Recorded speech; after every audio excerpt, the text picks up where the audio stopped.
1340 96.5 KVGC. Again in the studio with us today, we have Amador County Unified School Superintendent Dr. Torie Gibson, and we have the consolidated principal, Mark Brewer. Mark, are you a doctor? I am not. I have a master's degree, but never pursued a doctorate.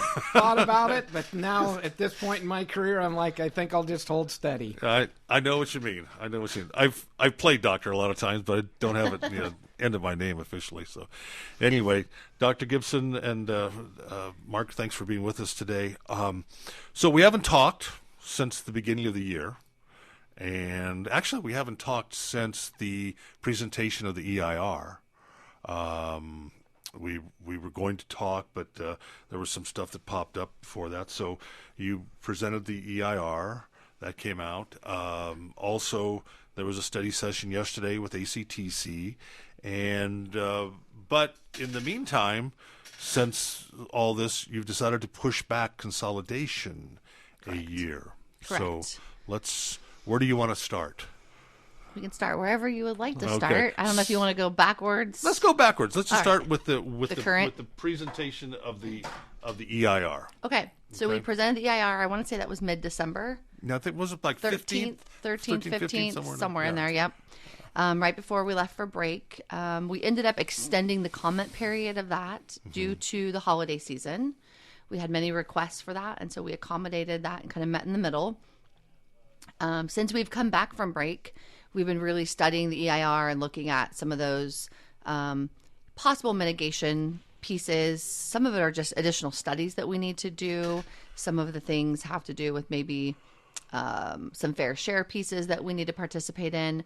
Long story short, in order to make all of that happen and do it correctly, we just didn't feel like 18 months was enough time to do all of that and then build the new building that needs to be built. Was there anything that popped out that was just glaringly that you weren't expecting in that report? No. I mean, we knew traffic was going to come up. That's just a given right now and throughout the community. I think as a whole, traffic is discussed regardless of the school district. I think the other piece is we need to do the water sewer study. I think that was one piece we didn't quite expect. We also have to deal with a bird study at the high school in order to remove some trees and replant new trees. There's a whole process we have to go through environmentally. So it all just takes time, and it's all kind of staggered. You have to find the right people who have the right credentials, and then we go from there.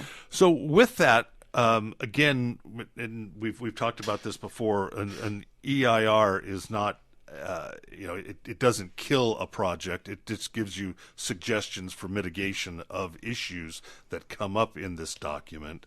Are you still going to continue with the building? Like, are we going to go out for bid on the new science building? Or is this on the 2-year, or pardon me, on the 1-year hold?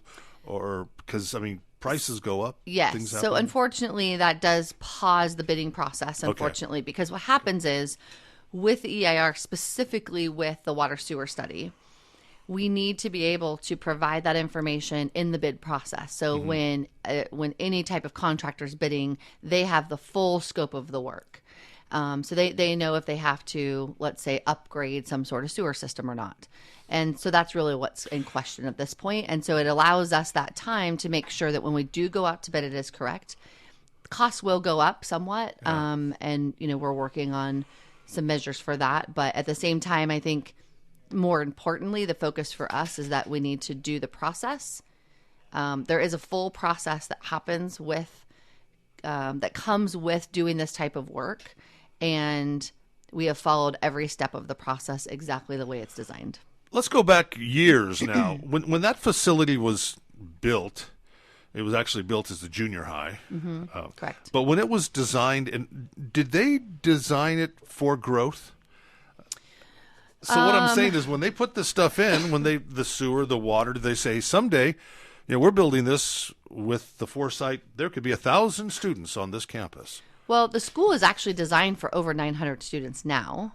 I want to say, this is where, if Jared was here, he's our numbers guy. He can pull this stuff out easily. But I want to say 950. Okay. So we're really only adding about 300 students beyond the current capacity. Right. And so it's a matter of are those 300 students going to impact the infrastructure and cause an issue? And how many students do we see coming in? Is enrollment declining or increasing in the district here? No, we're actually one of the districts across the state that are very different, that we are not declining. We're not necessarily growing. If you look at the state puts out by county, because we're a single, it makes it a little easier. Yeah. But they show growth and decline by county. We're in the top tier of those that are going to grow. But when I say that, over 10 years, we're talking less than 50 students. Mm-hmm. So it's not a huge growth. However, as an example, El Dorado, they are suffering severe student decline right now, which is going to severely impact their budgets. Yeah. So we're in a really good place right now with COLA being lower than anticipated by the governor and some of those other pieces, that financially we're in a good place because we're not dealing with a decline in COLA and a decline in student enrollment. Do you look at today, you say we have in this district, I'm just going to pull a number out, 240 kindergartners. Mm-hmm. In 11 years, 12 years, they will be correct at the high school. Correct. So we need to prepare. Yes. That's what we're going to have going up. Yes. So it's pretty amazing. There's a formula that Jared uses, my previous CBO in my other district, and how they make this work. But the 9 years I've been a superintendent, both of them have been within like 10 students on day one. It's pretty accurate then, it's huh? Very, very accurate. Yeah, we look at birth rates. We look at lots of different things. We know we're going to see a slight uptick in the next couple of years because of COVID. Yeah. We had a high birth rate during COVID. And so we know that that's going to be a little bit of a bubble. But we have bubble years and then we have decline years. And so that's always taking it into consideration. So the consolidation has been pushed back a year now. So we're looking at the 25-26 school year? 26-27 school year. So August of 26. Man, I have a hard time doing that. I go, this is the 23-24, 24-25. Yeah. But then it would have been 25-26. Now it's 26-27. It would be great if we either mirrored school years the same as calendar years or vice versa, because we always have to write it out as well. So it's the fall of 26. So what happens to Mark in the meantime? What does Mark do? So that's something that we're going to be talking with the board. We've been having those discussions, among our cabinet team. We're going to talk to the board this week, and in the next few weeks, we'll be able to bring that to the public. So the board is still, we're still moving forward with consolidation. This is just a little roadblock in the process. I mean, I don't want to speak for the board, but at this point, I think it's a matter of going through the full process that we have started. I don't know why we would start a process and not completely finish it so we know the end result. And I think that's a really important piece in order to figure out the consolidation component, because even if this had happened back in 2013 and 15 when this first started, this process still would have had to have happened then. And nothing probably would have been any different because our enrollment isn't any different. It's just a process that we have to go through to determine the final steps of what we want to do. That's the one thing that I don't understand about this isn't something that you just came up with or the board just came up with, or Mark sent you an email and said, hey, why don't you consolidate the schools? I'll come to work for you.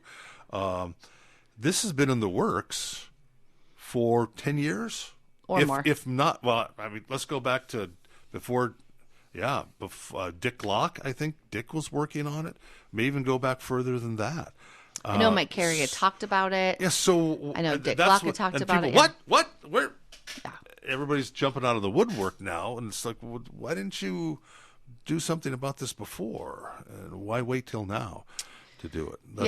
I don't know. I wasn't here then, so I can't really answer. I mean, I know all the politics that went on, but it is what it is. So Mark, let's ask you this question. You've been involved in a consolidation process before. Yes. You've opened a new school as part of it. Did it go through the same gyrations as we're going through now with this? Same. It's very similar in the pattern, the EIR work and what came out of it. I think it's just in different communities, you have different levels of support. In the communities I've been in the past, the local government agencies were very supportive of the concept. Mm-hmm. So they partnered with us right out of the gate to ensure that everything happened and went smoothly. Yeah. And so that helped a lot with the process because there was a positive inertia coming from the community about, yeah, we really need to do this, and this is why we need to do this. So let's partner and work together to get it done. So let's hit that topic. Why do we need consolidation? Well, it's really about students. It's about the academic programs we provide them. Right now, our master schedules we are way overstaffed long term. And to be honest, our students don't have access to the courses that they are entitled to have per a free and appropriate education. They're not prepared sometimes. Not every student has a vehicle to drive from one high school to the next to take the courses that they need. And if they're not as fortunate to have that transportation piece, then they don't get what they need, which doesn't set them up for success. And that's what it's really about. And I think what the adults across the board sometimes forget is that we're in the kid business, and this is about kids. The kids are excited. Kids are fired up. They're ready to go. They want to combine sports. They want to be a powerhouse team at all levels, which we believe we will have once we get down that path.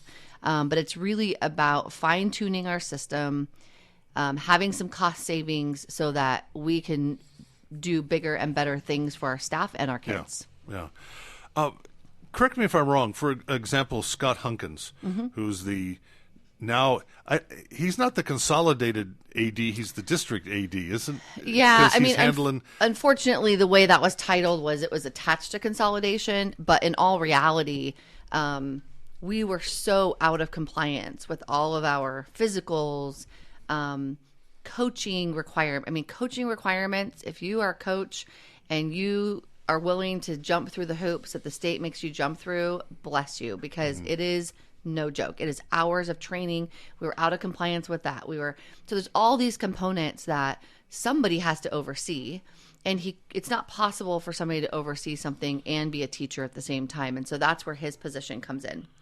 Mark currently, actually going back to Mark's position, Mark is actually serving in multiple roles, but one of his key roles, other than working on the consolidation piece and some of the things that come with that, which is really about, pulling teachers together and philosophy and some of those components, curriculum. But he also has stepped in as our CTE director. Our CTE director resigned mid-year. And so Mark has willingly stepped up. We call Mark the Swiss Army knife because you can just pop out any side of it, and he's willing to take on the challenge. And so he's been really working with Ed Services and our finance department. So why don't you explain what CTE is, Mark? Yeah, Mark, go ahead. Tell us what career CTE and technical education programs. So bringing back some of the things that give students hand-on and practical experiences aligned with the state targets of filling industry sectors. So we've gotten a health pathway career CTE program that's set up that Katie Varney has been teaching. Yeah. We've combined students from both sites in that program, and that's really achieved a next level of participation with Sutter Health. We've partnered to where they're going to be doing internships this semester. How many CTE instructors do we have in the district? I have a total, I would say, of about 10 right now. Even more. These are above. It might be 12. It might be 12 between the two sites. Between 10 and 12 between the two sites? Yes. Above normal So we have an agriculture pathway and program. We've got the health program and pathway. We've got a computer science and gaming pathway. And these are fully developed. Culinary pathway that's fully developed. So, and we will look at adding other pathways. You have to be careful with the size of our schools. If you add too many, it dilutes it. And CTE programs require 18 students in a class. So you have to make sure you manage in a smaller school, not offering too many of the pathways, and then shoring up the pathways we currently have. We haven't, I don't think we've ever talked about this, the three of us, but I'm beginning to feel, Joey and I both work down at UOP in a advisory role, I guess.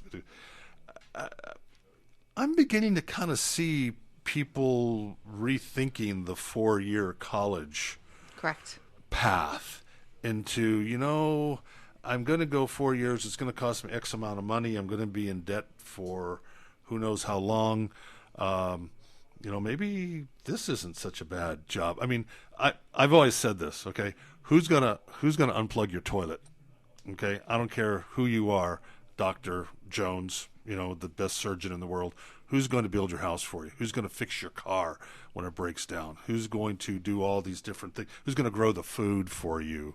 And for so long, it just seems like I'll be 68. Well, 68 this month because we're in February now. So at the latter part of this month, my generation was we have to beat the Russians to the moon. So we all had to be engineers, scientists. And that was what we aimed at. I mean, we had to get to the moon. We had to continue to explore space, and then there was just kind of this dip, and then we kind of coming out of it now. But people forgot about everybody had to send their kid to college. Everybody had to go to college. Got to get that college degree, and we forced our kids. You got to go to college. And I say forced because there's someone out there that was forced and didn't go good. But we kind of forgot about the trades. Correct. We pulled them out of our schools. You can't learn to weld. You can't learn mechanical drafting in school. You can't learn certain trades in schools anymore because they're not there. It's just like, and I'm sorry, I think we teach to the STAR tests in California. We're teaching you this because this is going to make us. You're going to get good. We're going to get money because our school's going to be good, and we're going to be, just a distinguished school, and we'll get more money, and we don't care what you know, just as long as you pass STAR test.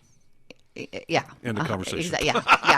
I'll jump off my. You guys didn't know you were going up against that today, did you? No, you're preaching to the choir over here. Let me tell you. What I want to say about how does that feel? I feel good. Yeah. Get it off your chest. Yeah. What I do want to say about CTE is one thing with consolidation is we do not do right by our junior high kids at all. With the programs we offer. Course offerings, socialization, there's all kinds of factors of junior high. Now, with consolidation, students will be able to start in the 7th grade with a trade, go all the way through high school. That's 6 full years of professional hands-on training. You can graduate at 18 and go out and get a 6-figure job here in the county, a 6-figure job at 18 years old. And so those are the programs that we want to build, and those are the pieces. Now, do we have kids going to Cal and all over the place? And there's nothing wrong with that. Santa Barbara and Long Beach. Yes, we do. But we have to provide a platform for every student, not just the students who are at this level or that level. I mean, I feel guilty sometimes saying, you need to go to college, young man, young woman. You need to go get this 4-year degree for what? For 20 years of debt? And in what? And I don't know. Well, the world. I'm going to stop. The face of college has changed. This pendulum's kind of swung back again. Yeah. And so we need to look at providing students with access to prepare them for life after high school. But then they get to choose. Yeah. Do they want to go right into a career path? Do they want to go to college? And I think another eye-opener for me was when the Silicon Valley, Google and Facebook started hiring students right out of high school that know how to program. Right. Saying, don't go to college. We'll train you. We'll pay you right now and hire you and save you the money and cost. Take a nap in your pod when you want. Yeah. Go play some foosball down the hall. I think we need that, Mark. I would agree. I think we need to add that at the district. I think so. We don't have room, though. Has education looked forward to AI? Are you thinking of that? I mean, because you can read articles. I do a lot of reading of different articles at nighttime, and you can tell ones that have been written by AI. Because they'll just get little words wrong or sentences wrong. And Sports Illustrated, Mark, just fired all its staff because they found out they were using AI, and AI has been producing the magazine for the last. So they don't need a staff anymore, just people managing the AI. Time Magazine, same thing happened with them.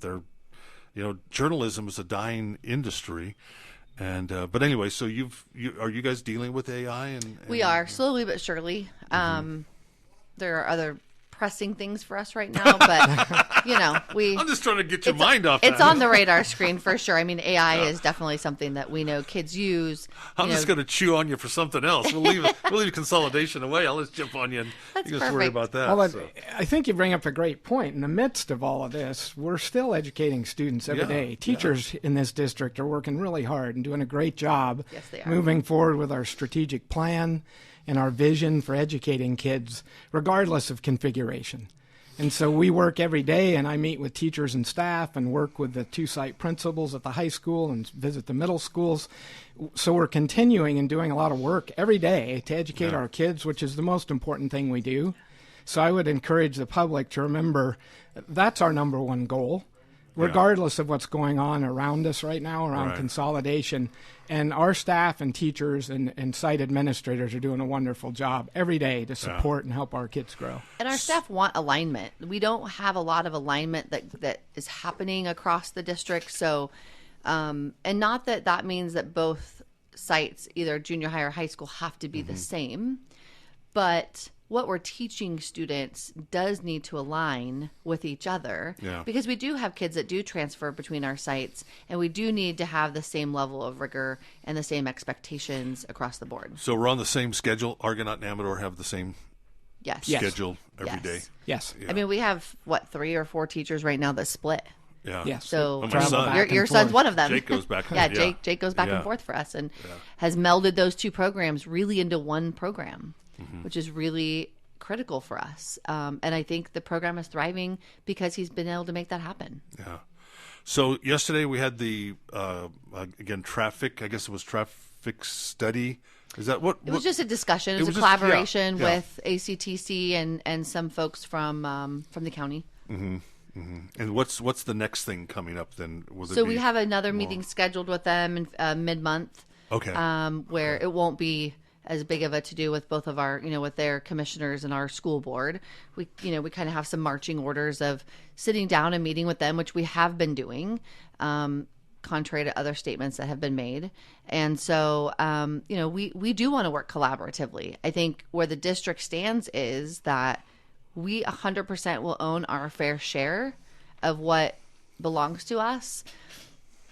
But I hate to say it, not all the issues across the county, whatever it may be, belong to the school district. So if this is 100% for the best of the children, then we should figure out what we need to do to mitigate the issues so we can get the best education we can for our children. We've had this conversation before, and I told you, I don't care what the name of the high school or the colors are.